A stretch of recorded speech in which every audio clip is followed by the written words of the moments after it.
ही थेट दृश्य आपण पाहतोय उद्धव ठाकरे आणि आदित्य ठाकरे हे आशाताईंना अभिवादन करण्यासाठी पोहोचलेले आहेत। त्यांच्या पार्थिवाचे दर्शन घेण्यासाठी पोहोचले। रश्मी ठाकरे देखील उपस्थित आहेत आणि त्यांना अश्रू अनावर झालेले पाहायला मिळत आहे।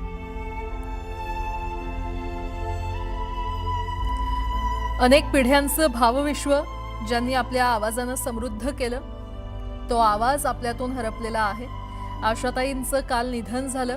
चिरतरुण आवाज काळाच्या पडद्याआड गेलेला आहे आणि आज आशा भोसले यांच्या पार्थिवावर अंत्यसंस्कार करण्यात येणार आहेत। शासकीय इतमामात त्यांच्या पार्थिवावर अंत्यसंस्कार होणार आहेत। भारतीय संगीत विश्वातील एक युग आज संपलेलं आहे,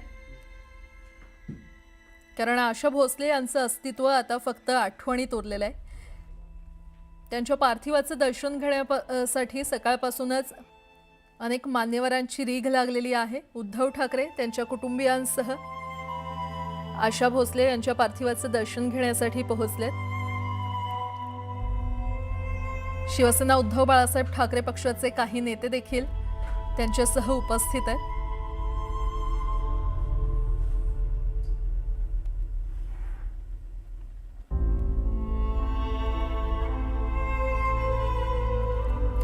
आशाताईंचं आवाज फक्त एक गाणं नव्हतं, ती एक भावना होती आणि ती प्रत्येकाच्या आयुष्याशी जोडली गेलेली होती। आणि संगीतातील या सुवर्ण युगाचा आता अंत झालाय। चिरतरुण आवाज हा काळाच्या पडद्याआड गेलेला आहे। सगळ्यांनाच अश्रू अनावर झालेले आहेत। आशाताई यांचं शेवटचं दर्शन घेताना त्यांच्या कुटुंबियांना, रश्मी ठाकरे यांना देखील अश्रू अनावर झाले।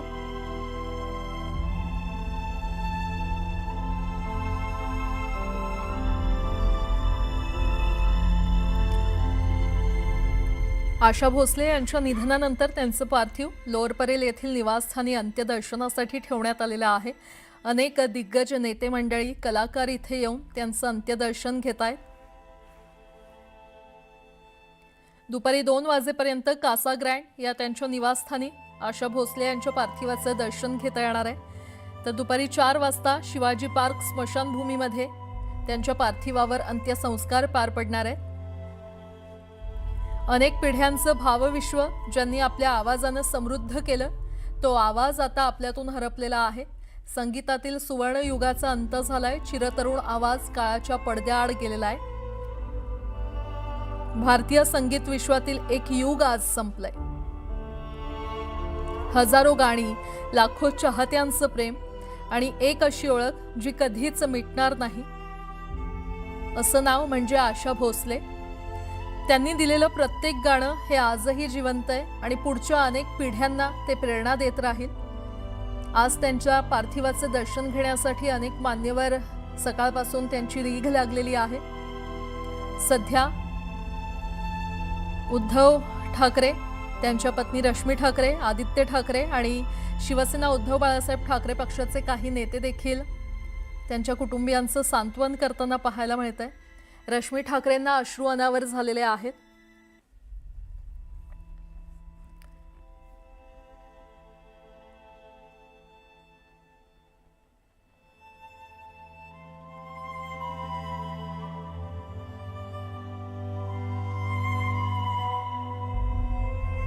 ही दृश्य आपण पाहतोय। दुपारी 2 वाजेपर्यंत कासा ग्रँड या आशा भोसले यांच्या निवासस्थानी त्यांच्या पार्थिवाचं दर्शन घेता येणार आहे।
गेल्या काही दिवसांपासून आशा भोसले यांची प्रकृती खालावलेली होती.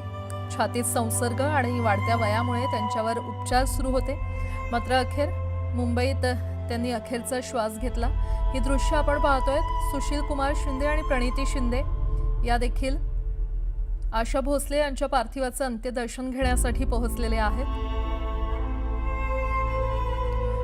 92 वर्षांच्या आशा भोसले यांनी हजारो गाण्यांमधून लाखो लोकांच्या आयुष्याला स्पर्श केला आणि तोच आवाज आज कायमचा थांबलेला आहे.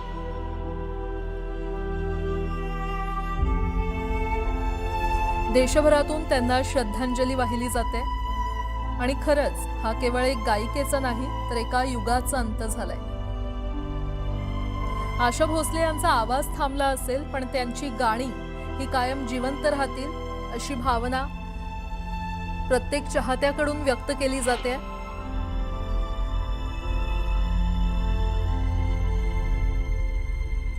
शासकीय इतमामात त्यांच्या पार्थिवावर आज अंत्यसंस्कार होणार आहेत. आशा भोसले यांची नात जनाई भोसले हिला देखील अश्रू अनावर झालेत. या कुटुंबाचं सांत्वन करताना रश्मी ठाकरे, उद्धव ठाकरे आणि आदित्य ठाकरे तसंच शिवसेना उद्धव बाळासाहेब ठाकरे पक्षाचे काही नेते देखील उपस्थित आहेत. एकीकडे सुशील कुमार शिंदे दिसत आहेत, प्रणिती शिंदे, आशिष शेलार हे देखील आशाताईंच्या पार्थिवाचं अंत्यदर्शन घेण्यासाठी पोहोचले.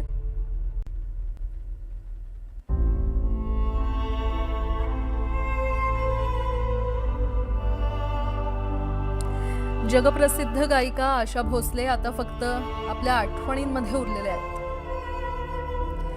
पण खरं सांगायचं तर त्यांचा आवाज कधीच मरणार नाही अशीच भावना प्रत्येक चाहता आता व्यक्त करतोय. देशभरातून त्यांना श्रद्धांजली वाहण्यात येते.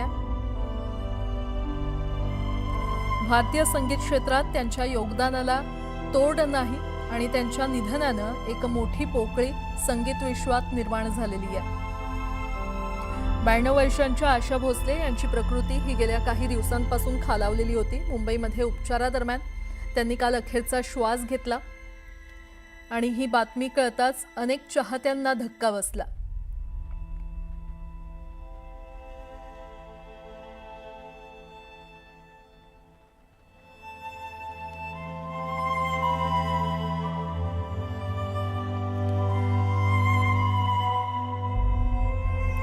सूरसम्राज्ञी आशा भोसले यांच्या निधनानंतर त्यांचं पार्थिव लोअर परेल येथील निवासस्थानी अंत्यदर्शनासाठी ठेवण्यात आलेलं आहे. अनेक दिग्गज नेते मंडळी, कलाकार इथे येऊन त्यांचं अंत्यदर्शन घेत आहेत.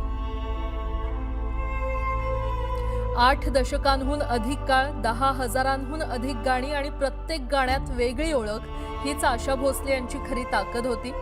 हिंदी असो, मराठी असो किंवा बंगाली, तमिळ अशा विविध भाषांमध्ये त्यांनी आपला आवाज दिलाय आणि त्या आवाजानं पिढ्यानपिढ्या श्रोत्यांच्या मनावर त्यांनी अधिराज्य गाजवलेलं आहे. देशभरातून त्यांना श्रद्धांजली वाहिली जाते. पंतप्रधानांपासून कलाकारांपर्यंत सर्व स्तरातून शोक व्यक्त केला जातोय आणि खरंच हा केवळ एक गायिकेचा अंत नाहीये तर भारतीय संगीताच्या एका सुवर्ण युगाचा शेवट झालेला आहे.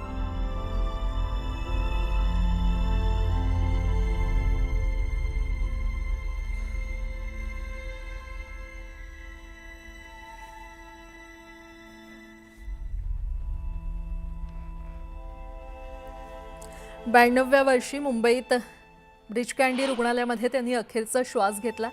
गेल्या काही दिवसांपासून आशा भोसले यांची प्रकृती खालावलेली होती. छातीत संसर्ग आणि वाढत्या वयामुळे त्यांच्यावर उपचार सुरू होते. मात्र अखेर हा अमूल्य आवाज कायमचा शांत झालाय. 8 दशकांहून अधिक काळ त्यांनी भारतीय संगीतावर अधिराज्य गाजवलं. 10,000हून अधिक गाणी त्यांनी या क्षेत्रात दिली. हिंदी असो, मराठी असो, बंगाली, गुजराती, तमिळ अशा विविध भाषांमध्ये त्यांनी आपली छाप सोडली. सध्या ही थेट दृश्य आपण पाहतोय. रश्मी ठाकरे यांना अश्रू अनावर झालेले आहेत. भोसले कुटुंबाचं सांत्वन ठाकरे कुटुंबियांकडून केलं जातंय.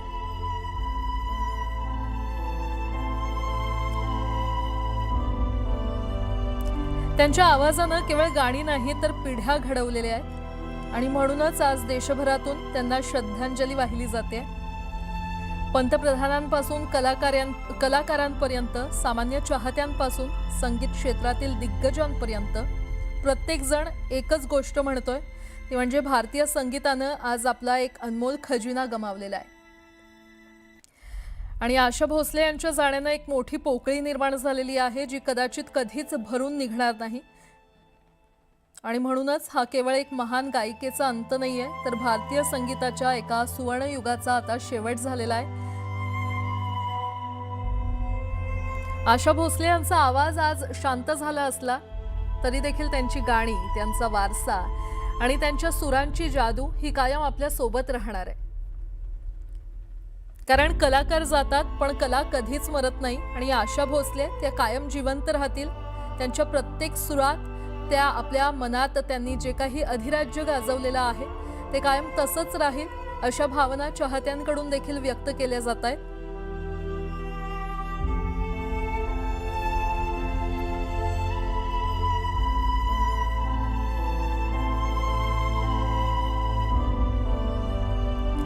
अनेक पिढ्यांचं भावविश्व ज्यांनी आपल्या आवाजानं समृद्ध केलं होतं, तो आवाज आज आपल्यातून हरपलेला आहे. शासकीय इतमामात आज आशा भोसले यांच्या पार्थिवावर अंत्यदर्शन, खरं तर अंत्यसंस्कार केले जाणार आहेत.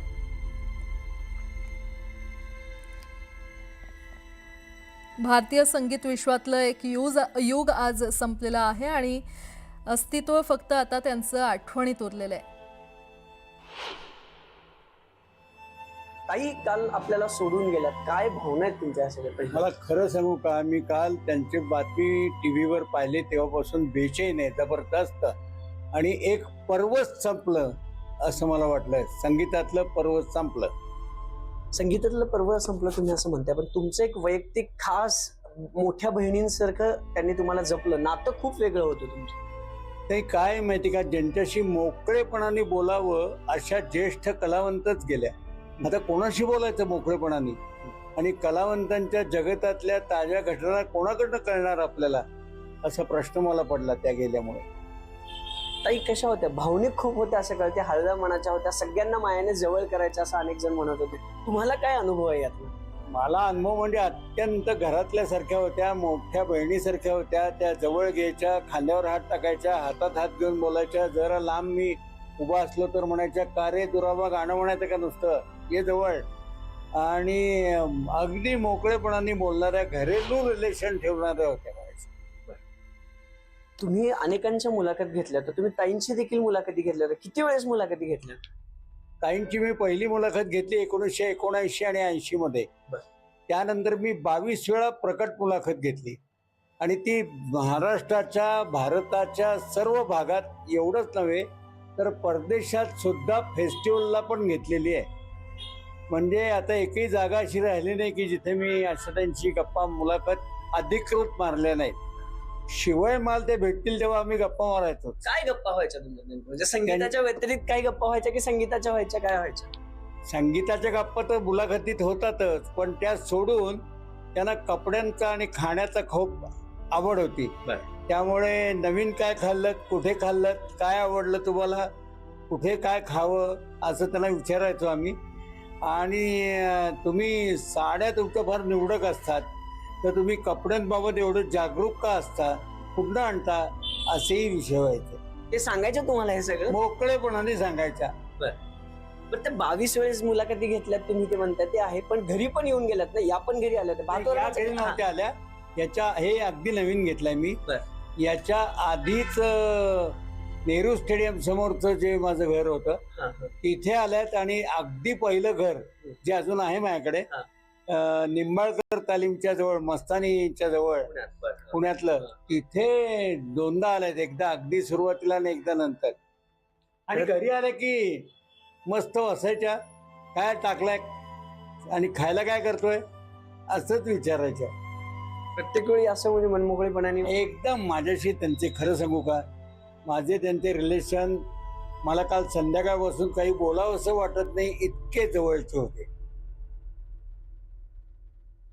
तर तुमच्या डोळ्यात अश्रू दिसत आहेत, नुकसान न भरून निघणारं झाले. एक फक्त शेवटचा प्रश्न विचारतो, अशी कुठली आठवण आहे ताईंची की जी आयुष्यभर तुम्हाला आठवत राहील किंवा आयुष्यभर तुम्ही ती आठवण काढत राहाल, असा एखादा किस्सा आहे तुमचा आणि ताईंचा? हो, असे खूप किस्से आहेत, पण तरी एखादा पटकन काय मला सांगता येईल तो आठवतोय तो सांगतो. की त्या म्हणायच्या तू माझ्याबरोबर ये, बाहेर परदेशात जाताना तू माझ्याबरोबर ये, म्हणजे परदेशातल्या काय गोष्टी पाहायच्या आणि काय पाहायच्या नाहीत, कशात वेळ घालवायचा हे मी तुला सांगू शकेन. असं कोण सांगणार आहे हो, मोठी बहीण असल्यासारखं त्या सांगायच्या. अजून काय सांगायचं, काहीतरी सांगत रागवलंय का तुम्हाला त्या कधी? नाही, रागवलं एकदाही नाहीत, पण त्या हसतमुख असायच्या कायम. त्यांच्या आयुष्यात घटना अत्यंत पाठोपाठ वाईट घडत गेल्या. मुलगीची आत्महत्या, मोठा मुलगा जाणं, नवरा जाणं, पण त्या कधीही तुमच्याकडे समोर येऊन दुर्मुखलेल्या राहिल्या नाहीये. मी त्यांना विचारलं, हो तुम्हाला वाईट वाटत नाही का, तुम्ही अस्वस्थ होत नाही का, तुम्ही माझ्यासारख्या आपण अनेकदा भेटणाऱ्याशी पण बोलताना कधी मला चेहरा तुमचा दुर्मुखलेला दिसला नाहीये. त्या म्हणले काय आहे, शक्यतो आपण समोर येणाऱ्या प्रत्येकाला आनंद द्यावा, ही माझी भावना आहे, म्हणून मी नाही असे. अभिजित पोते, न्यूज 18 मराठी, पुणे.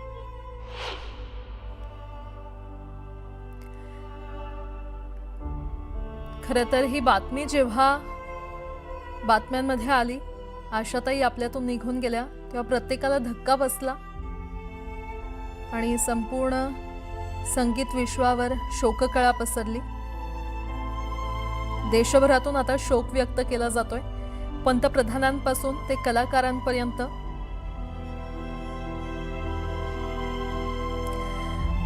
आशा भोसले यांच्या योगदानाला शब्दात मांडणं कठीण आहे.